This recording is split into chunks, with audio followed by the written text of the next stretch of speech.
बड़े असमंजस में होते हैं कि जन्मदिन की बधाई दे या उनकी पुण्यतिथि का स्मरण करें। मगर हम धन्यवाद देते हैं माता पिता को और इस धरती माता को कि राजू भाई जैसे ऐसे क्रांतिकारी को हमारे बीच भेजा और उनके ही कार्य को हम सबको आगे बढ़ाना है। हम सब लोग इस दिन मिलते हैं, भले ही हम कोई आमंत्रण जैसा ऐसा जाहिर नहीं करते हैं पूरे देश में कि आइए, मगर जिन जिन लोगों को सहज आना होता है वो लोग सब यहाँ पहुँच जाते हैं। यहीं से हम लोग सब स्वदेशी का मूल मंत्र लेकर और वही फिर से प्रेरणा लेकर अपने अपने शहरों में जाकर, अपने अपने गाँव में जाकर, अपने अपने स्थान पर राजू भाई का अपने अपने शक्ति से हम लोग जो है कार्य करते रहते हैं। दोस्तों, यहाँ पर उपस्थित हैं हमारे बीच में कुछ साथी लोग जो राजू भाई को श्रद्धांजलि देना चाहते हैं। और उसके पहले कि आज का ये स्वदेशी चिंतन समारोह का ये कार्यक्रम हम लोग शुरू करें, तो सबसे पहले हम हमारे बीच में हमारे जो ट्रस्टी थे स्वर्गीय रोहित भाई पटेल, उनका देहांत पिछले वर्ष हुआ और उन्होंने बहुत सारा योगदान स्वदेशी आंदोलन के लिए दिया है। यहाँ की ज़मीन लेने से लेकर तो उन्होंने मदद की है संस्था को। उन्होंने पूरे देश भर में स्वदेशी के कैंप जो है लगाए। उसके बाद में पूरे गुजरात में इस आंदोलन को, इस पूरे प्रकल्प को पहुंचाने का कार्य उन्होंने किया। और अभी गुजरात के पास ही भरूच के पास एक मुलद नाम का जगह है, वहाँ पर उन्होंने अपनी खुद की जगह जो करोड़ों रुपए की थी वो इस कार्य के लिए उन्होंने समर्पित की है। गुजरात में कार्य आगे बढ़ाने के लिए स्वानंद संस्था के माध्यम से वो कार्य कर रहे हैं उनके छोटे भाई, और वो आज हमारे बीच में नहीं है। उसी के साथ हमारे ही कुछ कार्यकर्ता जो हमारे बीच में नहीं रहे, वैसे गोरक्षनाथ वेताड़ अहमदनगर से थे, बहुत अच्छा कार्य कर रहे थे, राजू भाई के बहुत करीब थे और अहमदनगर के में सामाजिक कार्य करने के लिए उन्होंने बहुत सारा कार्य किया। ऐसे गोरक्षनाथ वेताड़ इसी वर्ष हमारे बीच में एक एक्सीडेंट में वो गुजर गए। हमारे एक सातारा के वो तो गुजर ही थे, वो तो बहुत पहले गुजर चुके थे, मगर हमारे बीच में इसी वर्ष जो है सुनील शुक्ला जो है वो बहुत अच्छा काम यूपी में कर रहे थे। कानपुर के वो रहवासी थे, मगर दिल्ली और उसके आसपास में फिरोजाबाद में कई अच्छा काम किया उन्होंने। शिक्षा के ऊपर वो कार्य कर रहे थे। पिछले साल वो यहाँ आए भी थे। उनकी एक पुस्तक राम भगवान के ऊपर उन्होंने छापी थी। बहुत अच्छे पत्रकार थे। हम सब लोग जब दिल्ली में पुलिस ने हमको गिरफ्तार किया था तो बहुत सारी लाइव उन्होंने जो है लोगों तक पहुंचाया था हम सब लोगों को। ऐसे सुनील शुक्ल जो है पिछले दिनों वो गुजर गए। तो ऐसे तीनों हमारे जो साथी इस बार हमारे बीच में नहीं रहे, रोहित पटेल, गोरक्षनाथ वेताड़ और सुनील शुक्ला जी, उनके लिए हम 1 मिनट का मौन करेंगे। सब लोग आंखें बंद करें, सीधे बैठे, और मैं जब ओमकार बोलूंगा तब अपनी आंखें खोलनी है।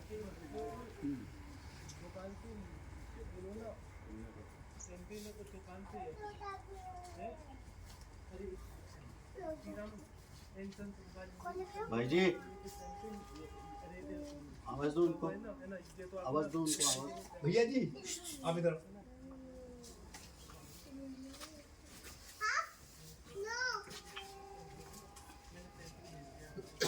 ओम शांति शांति शांति।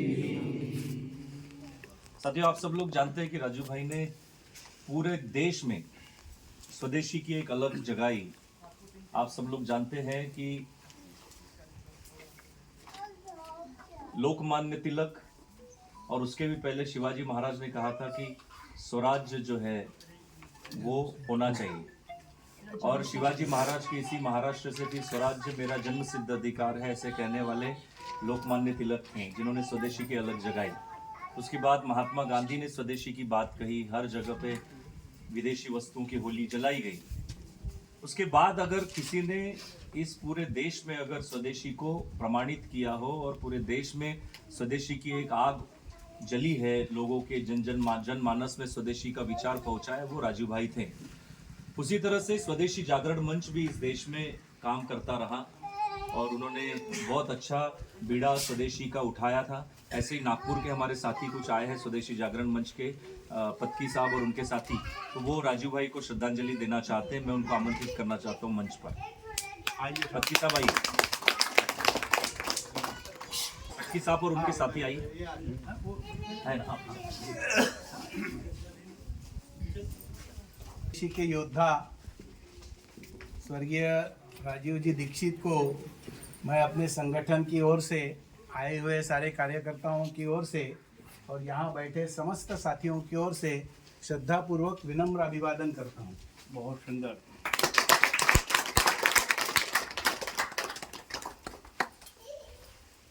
चाहे स्वदेशी जागरण मंच हो या और कोई भी स्वदेशी विषय में काम करने वाले कार्यकर्ता हो देश भर के, आज की तारीख में प्रमाणित किया हुआ सारा स्वदेशी का विचार विभिन्न पद्धतियों से समाज के सम्मुख रखना, आधिकारिक रूप में, चाहे वो विज्ञान के आधार पर हो या और कोई भी आधार हो, तो इसके एक अधिकृत प्रवक्ता स्वदेशी के नाते राजीव जी ने अपने जीवन पर काम किया है।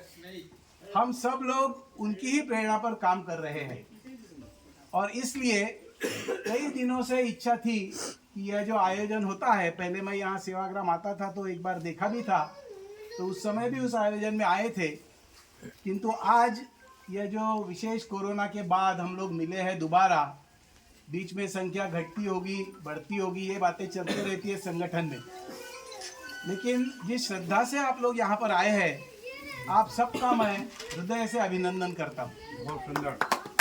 मैंने आज देखा, यहाँ लगभग 2 घंटे से आए हैं, तो कई लोगों से मैंने वार्ता की कि वे राजीव जी को कैसा जानते हैं, आप कहाँ से आए हैं, तो मैंने पाया कि कई ऐसे लोग हैं जिन्होंने राजीव जी को देखा ही नहीं है, नहीं देखा, लेकिन उनके विचार से प्रभावित होकर वो यहाँ पधारे हैं।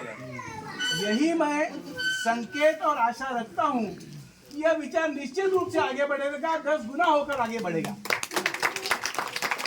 क्योंकि जिन्होंने उनको देखा ही नहीं, ऐसे लोग यहाँ पर उपस्थित हैं और वे प्रभावित है उनकी वाणी से, विचारों से, अध्ययन से, और आने वाले दिनों में उनका विचार द्विगुणित कर, 4 गुना कर आगे ले जाने की समाज को, देश को भी आवश्यकता है और हम सब लोग इसके लिए कटिबद्ध है। बहुत सुंदर। 2-3 मुख्य बातें मैं केवल यहाँ पर रखना चाहता हूँ कि स्वदेशी जागरण मंच की ओर से कुछ हमेशा उपक्रम चलते रहते हैं देश भर में। आप लोग भी कई कार्यकर्ताओं को मिलते होंगे, उनसे आपकी वार्ता होती होगी, तो एक प्रमुख बात आपको बताना चाहता हूँ। स्वदेशी जागरण मंच की ओर से दिल्ली में स्वदेशी शोध संस्थान नामक एक उपक्रम चलता है, उसका एक कार्यालय है बहुत बड़ा, और हमारी अंतः इच्छा है कि श्रद्धेय राजीव जी के नाम से वहां पर सारा का सारा साहित्य हम संग्रहित करें। बहुत सुंदर। और आजकल माय SBA स्वावलंबी भारत अभियान, ये जो एक उपक्रम चल रहा है कि युवा रोजगार मांगने वाले न होकर रोजगार देने वाले बने, इसके लिए स्वरोजगार शुरू करें, तो यह उपक्रम लोगों में अलग जगाने का ये देश भर चल रहा है। 500 से अधिक विश्वविद्यालयों में इसके कार्यक्रम हुए हैं, कुछ आप लोगों ने देखे भी होंगे। हमारी इच्छा है कि इस सारे की प्रेरणा श्रद्धेय राजीव जी थे ही, और इसलिए उनकी सारी सीडीज है, उनके सारे भाषणों के एल्बम है, उन्होंने रचा हुआ साहित्य है, ये सारा जिसके भी पास हो, इधर उधर पड़ा है, होगा भी कुछ जमा किया हुआ, लेकिन एक सेंट्रल इस प्रकार का कुछ ना कुछ संग्रह हम करें। इसके लिए स्वदेशी शोध संस्थान दिल्ली में विशेष रूप से आगे आने वाले दिनों में प्रयास करने वाला है, उसका मैं मानता हूं आज का दिन शुभारंभ है। बहुत सुंदर। क्योंकि स्वदेशी जागरण मंच के जो अखिल भारतीय संगठक है, जो पूर्णकालिक कार्यकर्ता है, फुल टाइमर, यानी अपना विवाह नहीं किया, वही काम कर रहे केवल। ऐसे माननीय सतीश जी अभी पिछले महीने प्रदीप जी से मिलकर गए हैं और उन्होंने यह सूचना की है। इसलिए आप में से हर किसी को यह मैं आपको निमंत्रण दे रहा हूं कि आपके पास जो जो साहित्य है, आप संपर्क करना चाहते हैं, रखना चाहते हैं, सुझाव है, ये सारे का स्वागत है। स्वदेशी इस विषय के लिए हमारे जैसे 50 संगठनों की देश को आवश्यकता है, इसलिए कोई विवाद नहीं है, कोई कुछ नहीं है। हम सब लोगों को ढेर सारे अवसर आने वाले दिनों में मिलने वाले हैं, यह ध्यान में रखिए। अभी जैसे आत्मनिर्भर भारत की बात चली और वहां समाजी स्तर पर लिखा भी हुआ है, स्वदेशी भारत है तो ही स्वावलंबी भारत होगा, आत्मनिर्भर होगा। यही सूत्र लेकर मंच भी काम करता है और इसीलिए हमारे लिए आदर के स्रोत, प्रेरणा के स्रोत श्रद्धेय राजीव जी रहे हैं। यह जो मैंने पहली बात आपको जैसे बताई, वैसे दिल्ली विश्वविद्यालय या आसपास में 5-7 विश्वविद्यालय प्रॉपर दिल्ली में चलते हैं। कोई शोध कार्य जब होता है, अब राजीव जी तो चल बसे, लेकिन उन्होंने बहुत सारा हमारे पीछे छोड़ रखा है, इसलिए उसका अध्ययन करने के लिए सरकार की ओर से जैसे अलग अलग चेयर चलती है विश्वविद्यालयों में, तो ऐसे राजीव दीक्षित चेयर नाम की स्थापना हो, हमारी ऐसी मांग है दिल्ली में, हम वो करेंगे। इसके माध्यम से विशेष रूप से प्रोफेसर ग्रेड के वाइस चांसलर के स्वरूप में वहां पर स्थापित किए जाते हैं। 4-5 लेक्चरर्स, संशोधनकर्ता, उनका क्या साहित्य था, किस वक्त उन्होंने ये रखा था, ये सारा विषय समाज के सामने आने के लिए बड़ी सुविधा होने की संभावना है। इसलिए ये राजीव दीक्षित चेयर, इसका गठन किया जाए, इस प्रकार की हमारी प्रयास प्रक्रिया यह सारी दिल्ली क्षेत्र हमारे चल रही है। दूसरा, हम लोग जहाँ बैठे हैं इस स्थान पर, इसकी अपनी एक अहम अहमियत है। वो क्या है, हम केवल यहाँ नहीं बैठे हैं, हम वर्धा जिले में बैठे हैं। वर्धा यह देश का स्वदेशी तीर्थ है। इसका कारण श्रद्धेय राजीव जी के साथ यहाँ के और भी पुराने जमाने में जिन्होंने काम किया है, वैचारिक भिन्नता किसी की कोई हो भी सकती है, लेकिन सारा काम स्वदेशी का एक कॉमन, जिसको कहते हैं ना, सब साथ चलना जब है तभी हमारा विकास होगा। और इसलिए यह जो जिला है, इसमें जैसे राजीव जी का एक स्थान है, ये विशेषकर जहां हम बैठे हैं, वैसा वर्धा जिले में और भी 4 महानतम व्यक्ति हुए हैं। आप सब उनको जानते हैं, मैं कोई नई बात तो आपको बता नहीं रहा हूँ। जैसे महात्मा गांधी जी ने स्वदेशी का विषय चलाया, लोकमान्य जी की बात तो यहाँ हुई, इस जिले के महात्मा गांधी जी जिनका कार्यक्षेत्र ये रहा है। वैसे उसके साथ जमनालाल जी बजाज, जिन्होंने उनको यहाँ लाया था, उन्होंने गांधी जी को इसीलिए लाया था, कहते हमने तो किसी ने उनको ना सुना है ना देखा है, लेकिन जो साहित्य में प्राप्त होता है, तो उन्होंने यहाँ पर गांधी जी को लाया, वो स्वदेशी के विचार का ये केंद्र बने, इसी के लिए लाया था, और इसलिए उनका भी एक केंद्र है। श्रद्धेय विनोबा जी, इनका भी आप जानते हैं कि पूरे देश में कार्य का विस्तार रहा है, चाहे वो भूदान के माध्यम से हो, चाहे अन्य बातों के बारे में। ये सारे स्वदेशी के पूजक थे, और इसलिए यह जो क्षेत्र है पूरा वर्धा, यह हमारा स्वदेशी का एक तीर्थ क्षेत्र के नाते इसकी स्वीकृति पूरे देश में है ही। हम इसको और गति से आगे ले जाने के लिए किस प्रकार के उपक्रम आने वाले दिनों में ले जा सकते हैं। श्रद्धेय दत्तोपंत ठेंगड़ी जी को भुलाया नहीं जा सकता, जो निकट के आरवी के थे, और पूरे देश में स्वदेशी जागरण मंच की स्थापना और सारे विचार वर्ग, अभ्यास वर्ग स्वदेशी का जो ग्लोबलाइजेशन के हवा चली, उस समय श्रद्धेय ठेंगड़ी जी का जो मार्गदर्शन था, सारे लोगों के लिए प्रेरणादायी था कि सारा स्वदेश का रहे, हमारा सारा हक चला जाएगा, कृषि चली जाएगी, बिजवाई जो है उसके ऊपर आक्रमण हो रहा है, ये सारे विषय श्रद्धेय दत्तोपंत जी ने चलाए। ये सब वर्धा जिले से उत्क्रांत स्वदेशी का विचार होने के कारण हम सबका काम बनता है कि हम स्वदेशी के विचारों को आगे बढ़ाने के लिए अपने मन में कोई अगर धारणा गलत भी है, सही भी है, तो एक दूसरे को साथ करें, क्योंकि सब साथ चलेंगे तो अपने आप हमारी आवाज जो है वो पूरे विश्व में जगेगी। और इसलिए मैं सबको आह्वान करता हूँ कि इस प्रकार की जो स्वदेशी अपने चेयर जो राजीव दीक्षित जी के नाम पर बनेगी, या हमारा स्वदेशी शोध संस्थान विशेष रूप से इनके साहित्य के संकलन का आगे आने वाले दिनों में कार्य लेने वाला है, उन सब में आपका सक्रिय सहयोग इसकी हम अपेक्षा करते हैं। कोई अगर पूर्ण समय देना चाहता है तो उसका पूरा स्वागत है।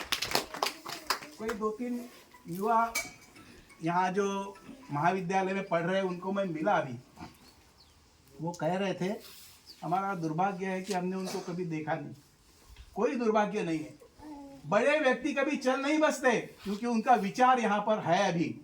और इसलिए ऐसे सारे युवाओं को भी मैं आह्वान करता हूँ कि अपना पूर्ण जीवन काल अगर लगाने के लिए कोई तैयार है तो स्वदेशी शोध संस्थान में राजीव दीक्षित जी के नाम पर जो काम करने वाले हैं उसमें आप सबका स्वागत है। इस आह्वान के साथ आपने मुझे यहाँ बोलने का अवसर दिया और आपने सबने सुन लिया है। आपको अगर कुछ मुझे पूछना है, बाद में कुछ बताना है, कुछ सुझाव है, तो मैं अपना नंबर आपको दे रहा हूँ।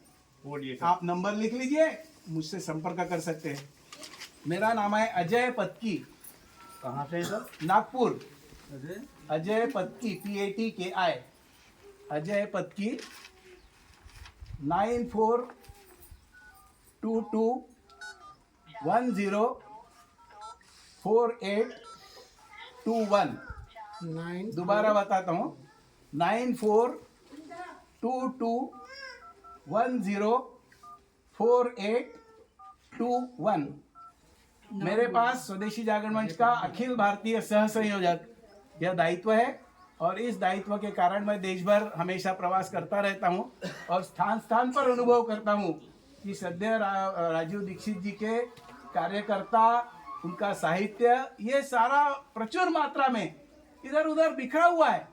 सबको एकत्रित लाने की आवश्यकता है, इसलिए यह उपक्रम हमने लेने का सोचा है। हमारे विदर्भ प्रांत के जो कार्यकर्ता यहाँ आए हैं, नाम क्या बता? अजय पत्की, श्री शिरीष तारे जी, आप विदर्भ प्रांत के संयोजक के नाते दायित्व देखते हैं। इनका नंबर है 98230, शिरीष तारे, 9823078402982। 98230, क्या नाम है सर इनका? शिरीष तारे। 98230784029। और 3 कार्यकर्ता है, केवल उनका परिचय देता हूं और मैं अपना स्थान ग्रहण करता हूं। श्री धनंजय भिड़े, आप स्वदेशी जागरण मंच के राष्ट्रीय परिषद के सदस्य हैं। श्री पुरुषोत्तम गुरव, हाँ पुरुषोत्तम गुरव जी, आप संपर्क प्रमुख के नाते दायित्व निभाते हैं। आपके पीछे है श्री प्रवीण मसे, आप नागपुर महानगर के सह संयोजक के नाते आपके पास दायित्व है। सब मिलकर प्रयास करते रहते हैं कि स्वदेशी का विचार आगे बढ़े, अपनी कृति आगे बढ़े, उसमें आए। धन्यवाद।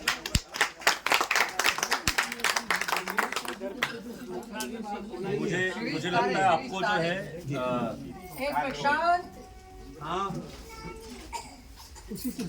बैठिए ना, बैठिए। पत्की साहब और उनके सभी साथियों का बहुत बहुत धन्यवाद कि ऐसा कुछ आप संशोधन जो है वो दिल्ली में शुरू कर रहे हैं या करते हैं। मैं आपको बताऊं कि राजू भाई ने इस देश में जितने भी भाषण दिए होंगे उसमें कई मंच ऐसे थे जो स्वदेशी जागरण मंच ने आयोजन किए थे। राजू भाई के भाषण जो है स्वदेशी जागरण मंच के कई मंचों से राजू भाई ने अपनी बात रखी थी। मैं ऐसा समझता हूं और शायद मुझे लगता है कि आप सब लोग भी समझते होंगे कि स्वदेशी जागरण मंच जो है वो कुछ पॉलिटिकल पार्टी के करीब है और वो जो है वो देश के लिए स्वदेशी का विषय चलाते हैं। मैं तो इन सब स्वदेशी जागरण मंच और जो पॉलिटिकल पार्टी है उनसे एक ही आज के दिन ये कहना चाहता हूँ, मुझे लगता है आप सब लोगों की भी ये मंशा रही होंगी और होंगी भी, कि आप सब लोग उस पार्टी को और आपके करीबी नेताओं को ये बताएं कि आज का दिन स्वदेशी दिवस मनाया जाए। ये घोषित कर दे आज स्वदेशी जागरण मंच कि राजू भाई का ये जो 30 नवंबर है ये दिन स्वदेशी दिवस के लिए हम मानना शुरू करेंगे। तो हम सारे कार्यकर्ता स्वदेशी दिवस आज से ही, तो जितने भी स्वदेशी जागरण मंच अगर ये मान ले कि 30 नवंबर जो है ये स्वदेशी दिवस पूरे दुनिया में मनाया जाएगा, राजू भाई का शहीद दिवस, तो देश के करोड़ों साथी जो है वो स्वदेशी जागरण मंच के साथ में हो ही जाएंगे अपने आप। और उसके लिए मैं आप सबका धन्यवाद दूंगा जो स्वदेशी जागरण मंच के लोग आए हैं उन सबका, कि आपने अपनी बात रखी और राजू भाई के लिए उनके नाम से एक चेयर जो है वो संशोधन का दिल्ली में हो रहा है। तो मेरी इतनी ही मांग है कि बीजेपी हो या स्वदेशी जागरण मंच हो, जो भी स्वदेशी के लिए काम करते हैं, वो आज के दिन से ये बोलना शुरू कर दे कि 30 नवंबर राजीव दीक्षित जी का शहीद दिवस जो होगा वो स्वदेशी दिवस मनाया जाएगा पूरी दुनिया में, पूरे भारत में। मैं आमंत्रित करना चाहता हूँ हमारे कमलकांत जी यहाँ पर उपस्थित हैं।